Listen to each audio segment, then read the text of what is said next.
Santander está descontada, pessoal? Será mesmo? Bom, hoje nós vamos conversar sobre a Sambi11, o Banco Santander, uma das ações que caíram bastante nesses últimos anos, tá? O banco trouxe seu resultado do primeiro trimestre de 2024, vieram resultados mais positivos e por isso, hoje nós vamos analisar esses pontos, vamos analisar a empresa, passando por esses resultados, tá? E entrando também em todos os detalhes técnicos da empresa para verificar se a ação está cara ou não pelo seu preço teto, valor intrínseco e também as projeções técnicas de Sambi 11 especificamente, tá, pessoal? Antes de eu começar aqui, pessoal, já se inscreva aqui embaixo, tá? Deixa o like, que é muito importante as duas coisas, tá bom? Muito bem, pessoal, antes da gente conversar mais detalhes sobre a Sambi 11, eu trouxe aqui também o pagamento de dividendos que foi feito nesse mês de maio. A empresa pagou aqui um dividendo de 40 centavos por ação, tá? No caso, a Unity especificamente, tá? Como nós estamos conversando sobre a Sambi 11, eu vou focar muito nela, que é o ativo que tem mais liquidez, tá? Mas esse pagamento aqui, por estar logo no começo do ano, foi interessante.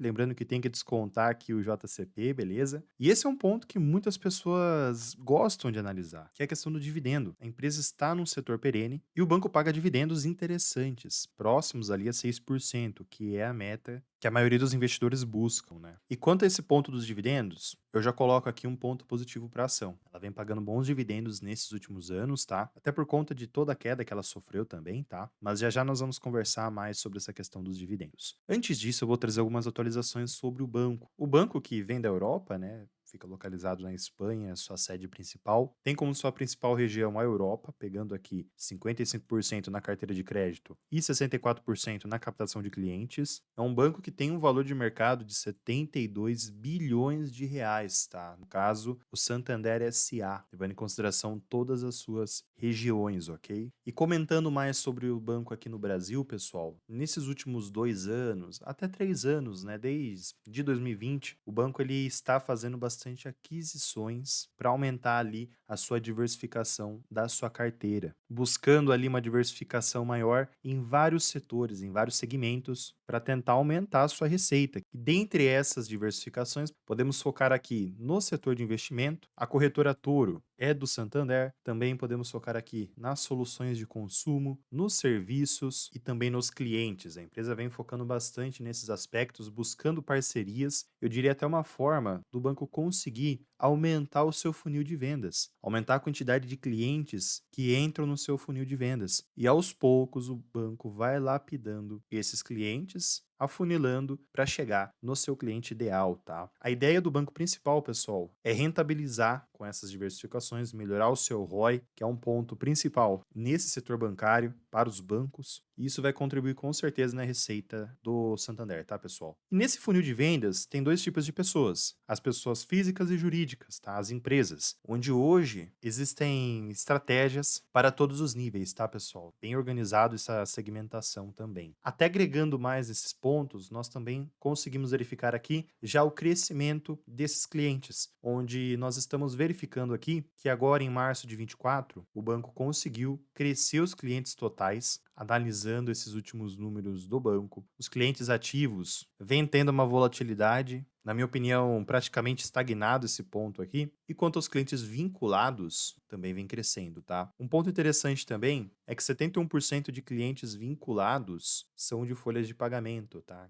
Que recebem o seu salário pelo Banco Santander, tá? Dentro do Santander Select agora, podemos verificar que os clientes totais vêm crescendo consideravelmente, um ponto positivo aqui. Carteira de crédito vem tendo uma crescente desde 2022, até porque 2022 também, pessoal, foi um ano muito ruim para esse setor. Agora com a queda da Selic também tende a melhorar, tá? Um outro ponto que tende a melhorar também é a quantidade de vendas, até por conta da facilidade que está hoje pelo meio digital, pelos aplicativos, vem facilitando muito. Antigamente, para você fazer empréstimo nos bancos, você tinha que ligar lá, conversar, levar comprovante, isso, aquilo. Hoje em dia, os caras conseguem fazer isso, pessoal, apenas pelo aplicativo. Isso facilita demais a vida das pessoas. Aliás, facilita demais a vida do banco, né, pessoal? Então, essa quantidade de vendas tende a crescer também, ok? Logicamente que os empréstimos mais elevados, as empresas têm os seus contatos diretos com os gerentes, tá? Até comentando sobre esses empréstimos, importante também a gente conversar aqui sobre a carteira de crédito, tá? A carteira de crédito é essa que em março de 24, no final do trimestre em si, podemos ver que o foco ficou em pessoas físicas, com 47% aqui, e em grandes empresas pegamos aqui 26%, tá? Um outro ponto que nós temos que nos atentarmos também, principalmente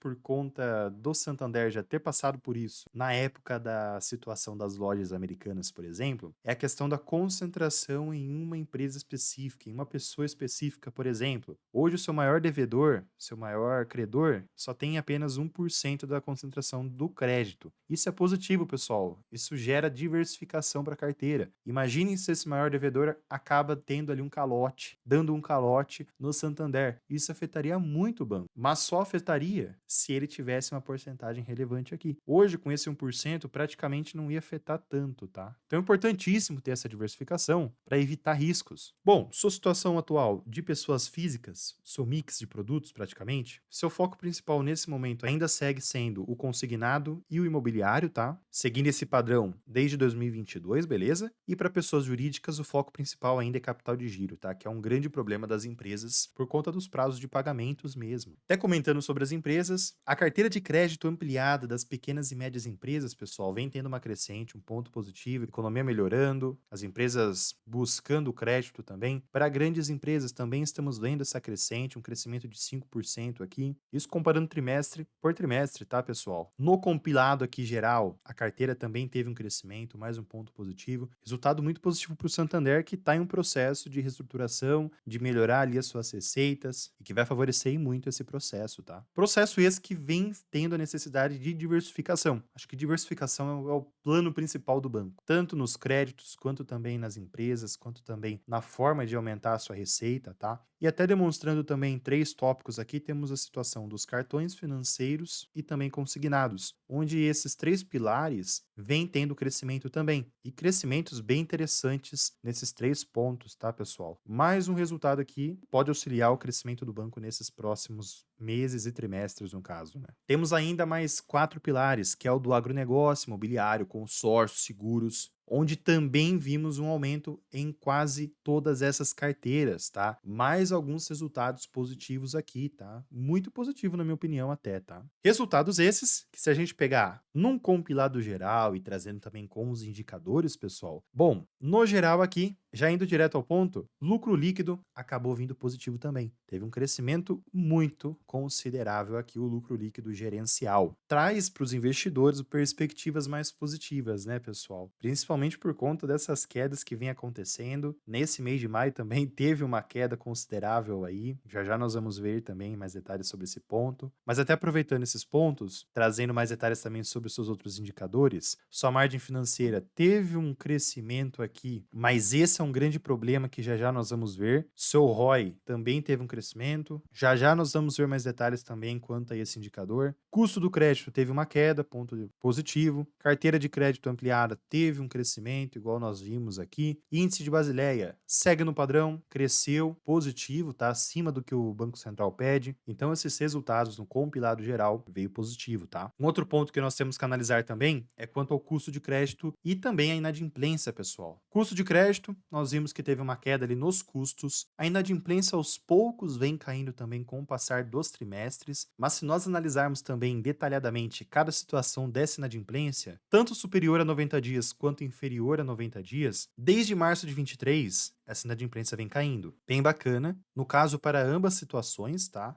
E é imprescindível, pessoal, que essa inadimplência se mantenha estável, tá? Uma questão aqui é que as pessoas jurídicas, as empresas, com inadimplência inferior a 90 dias, teve um aumento aqui, tá? Então é um ponto para nós nos atentarmos. E não foi só nessa situação até 90 dias. Superior a 90 dias também tem esse ponto. Então é mais um ponto para nós nos atentarmos aqui. Se ficar tendo uma crescente aqui, também vai afetar, beleza? Principalmente, pessoal, porque a situação do seu rating de crédito, que é a nota da sua dívida praticamente, entre aspas, em certos pontos está positivo, em outros pontos segue em um grau especulativo. Na escala global, levando em consideração todo o cenário externo, levando em conta duas casas de análises que existem, o seu grau está especulativo, tá? Conforme nós estamos vendo nas suas notas aqui, pessoal, beleza? Eu trouxe até aqui um compilado para ficar bem nítido para vocês, beleza? Na escala local, o banco segue estável em um grau de investimento, beleza? Então, esse ponto aqui, talvez o banco poderia melhorar na escala global, pessoal. Acho que esse é um trabalho que o banco vai ter que fazer, vai ter que diversificar bastante a sua carteira de crédito, melhorar esse nível de especulativo para grau de investimento de qualidade média, e aí sim ir crescendo, tá bom?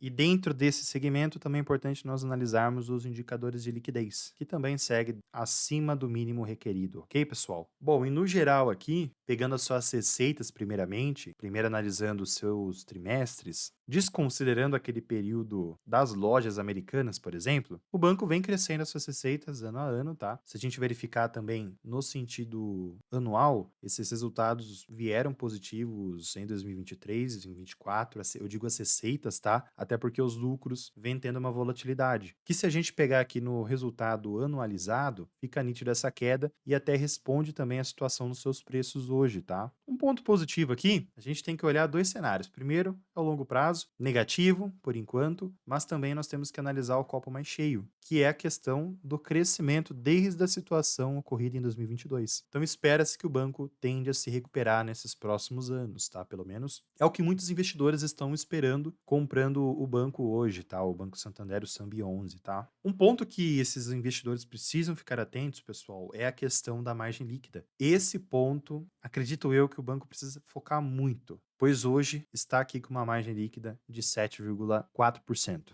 Vem vindo em queda. Em 2020 estava 20%, para vocês terem uma noção, quase 22 na verdade, tá? Então esse aspecto, se o banco conseguir trabalhar, focar muito nessa questão, tende a melhorar naturalmente, tá? Até porque as suas receitas, conforme nós vimos, está aumentando. O que eles precisam melhorar é a sua eficiência operacional. Eficiência mesmo são os dividendos, né, pessoal? O resultado dos dividendos nesses últimos anos são bem interessantes. Apesar de 23 ter ficado ali abaixo de 6%, esse ano tende a vir um resultado também próximo ou também até acima de 6%, mas em 20, 21 e 22 vimos aqui um resultado superior a 6%, chegando próximo em 2021 a quase 10%, tá, pessoal? No longo prazo, para quem foca no yield on cost, imaginando essa estratégia, tende a muito a dar certo, tá? Logicamente, se o banco se recuperar. Seu payout hoje demonstra isso também. O banco trabalha com payout mínimo de 50%, tá? Conforme está no seu regulamento, que eu trouxe aqui para vocês, tá? 50%, beleza? Logicamente, se não acontecer nada, tá, pessoal? Mas separem que pode ficar até superior a 50%. Um payout muito interessante, tá? Um equilíbrio constante aí de pagamentos de dividendos e também de crescimento.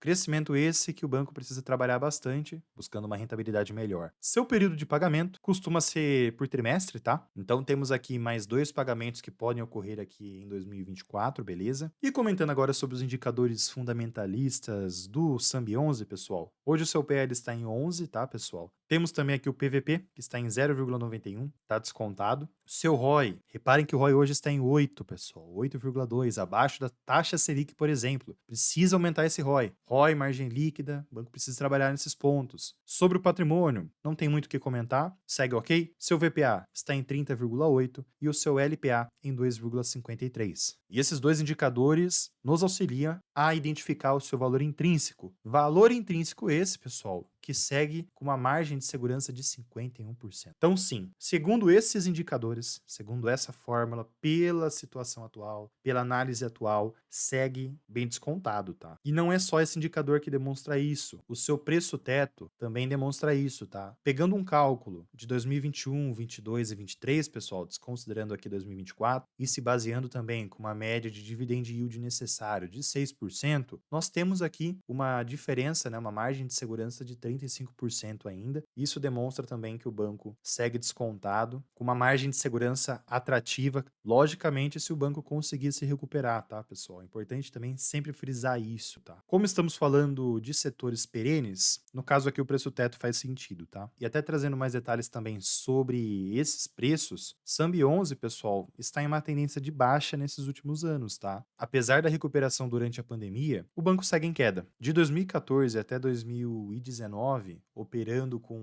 boas margens e também com resultados interessantes, o banco conseguiu operar de forma bem expressiva, bem interessante. E depois disso, o banco acabou emendando aqui, desde 2020, aqui próximo a 2021, uma queda, beleza? E nesse atual cenário, temos alguns pontos para nós se atentarmos, tá? Primeiramente, conversando sobre um cenário de queda. Pessoal, essa região que eu marquei forte aqui de 25,17, o banco não conseguiu passar, finalizar o mês, no caso, abaixo dela. Reparem que tivemos mais de 5 situações aqui que o banco não conseguiu ultrapassá-la. Então essa região é muito importante. Se o banco chegar com esses preços próximos aqui, tem grande potencial dele segurar e voltar aqui nessa lateralidade que está nesses últimos meses, tá? Ultrapassando essa região, pessoal, tem uma margem de queda aqui considerável, tá? Mas eu não trouxe aqui também as projeções abaixo dela, pois o branco ainda não está próximo a isso, ok? Acredito que vai manter uma lateralidade aqui. Nessa atual situação, eu trouxe 3 regiões que também estão segurando os preços nesses últimos meses, que é a 28,2, que nesse atual momento está abaixo dessa região. Temos também a região do 28,88 e dos 29,73, tá? Que caso ultrapasse essa região dos 29,73, pode vir buscar aqui essa região dos 32,40 e aí nós entramos na situação de uma tendência de alta, por exemplo, já imaginando uma projeção de alta. Para o ativo engatar uma tendência de alta, terei que passar dessa região de 33,65 e logo depois tem as projeções. Primeiro tem essa projeção de 34,82 e posteriormente a isso tem duas regiões muito importantes, pois são projeções e ao mesmo tempo regiões que podem segurar os preços, tá? Que seria 36,27 e 38,61, beleza? Lá na frente tem uma outra região também, aí seria mais a longo prazo, que seria 42,40. Se a gente pegar aqui o seu preço teto e valor intrínseco, né, seria R$ 42,00, 41,80 e 37,50, pessoal. Seria basicamente nessa região aqui e o valor intrínseco ficaria nessa região, beleza? Até agregando esses pontos, temos também as comparações de rentabilidade entre o Sambi 11 e Bovespa e o CDI, onde caso você tivesse investido há 5 anos atrás, hoje você estaria no prejuízo, tá, pessoal? Dito isso, Sambi 11 tem sofrido bastante e caso você vá investir no Sambi 11 ou até invista, vai ter que passar por isso por um tempo, tá? O banco vai precisar se estruturar em alguns aspectos para voltar a ter uma performance mais interessante. Porém, contudo, entretanto, o banco é muito grande. Os resultados compilados dele, pegando o Santander SA, lá da Espanha, fica na margem de bilhão de euro, conforme eu trouxe lá no início. E caso seus gestores foquem nessa reestruturação, trabalhando muito nesse ponto, com o passar do tempo, com o passar dos anos, a tendência do banco é se recuperar. E quem investiu hoje, descontado, vai conseguir grandes resultados lá na frente, tá? Eu trouxe também até aqui algumas perspectivas, algumas expectativas do banco para esse ano e também mais alguns pontos que o banco precisa focar para continuar crescendo, vamos dizer assim. Bom, primeiramente sobre os destaques, Sambi 11 focou muito aqui na questão do crescimento consistente das receitas e que a tendência de 2024 é ter uma expansão ainda. Isso é muito positivo, pois pode auxiliar o crescimento dos lucros e isso vai trazer aqui um retorno nos preços. O custo de crédito também segue melhorando e também o portfólio se diversificando. Isso pode trazer rentabilidade. E além desse ponto, tem a questão dos negócios estratégicos, dos investimentos que estão sendo feitos, que pode trazer aqui uma consistência na estratégia do banco, muito linkado a uma melhora na rentabilidade, por exemplo, tá? E também nas receitas, logicamente. Dito isso, eu enxergo que o banco precisa focar em alguns aspectos. Primeiro ponto seria na diversificação das receitas e também na melhora da sua eficiência, buscando principalmente qualidade nessa diversificação e também com o menor risco, onde isso vai acabar trazendo, ocasionando uma manutenção nas suas receitas, tirando coisas ruins e colocando coisas boas, além também dos acréscimos a essa receita aqui, beleza? Dito isso, há tendências de melhorar as margens com uma melhor eficiência e isso vai acabar ocasionando em mais lucros, beleza? Se o banco conseguir crescer esses pontos, entendo que os seus lucros vão crescer também, mudando a sua tendência de baixa para uma tendência de alta, tá? Alterando também as suas perspectivas futuras, beleza? Nesse ano de 23 e agora no início de 24, estamos enxergando uma mudança no banco, tá? Porém, é importantíssimo o banco continuar fazendo essas estruturas nesses próximos anos, continuar focando nesses pontos para a Sambi 11 realmente voltar a crescer, tá, pessoal? Bom, pessoal, o que vocês acham de Sambi 11? Vale a pena investir no Sambi 11 hoje ou não? Lembrando também a todos, pessoal, que não é nenhuma recomendação de compra ou de venda por aqui, tá? Mas a única recomendação que eu deixo aqui vocês se inscrevam aqui no canal, deixem um like, que é muito importante para o meu crescimento, tá? Fora também para vocês voltarem a ver aqui as minhas análises e atualizações sobre todas as ações aqui da Bolsa de Valores do Brasil, beleza? Galera, eu vou ficando por aqui. Fiquem com Deus, um grande abraço a todos, ótimo final de semana e fui.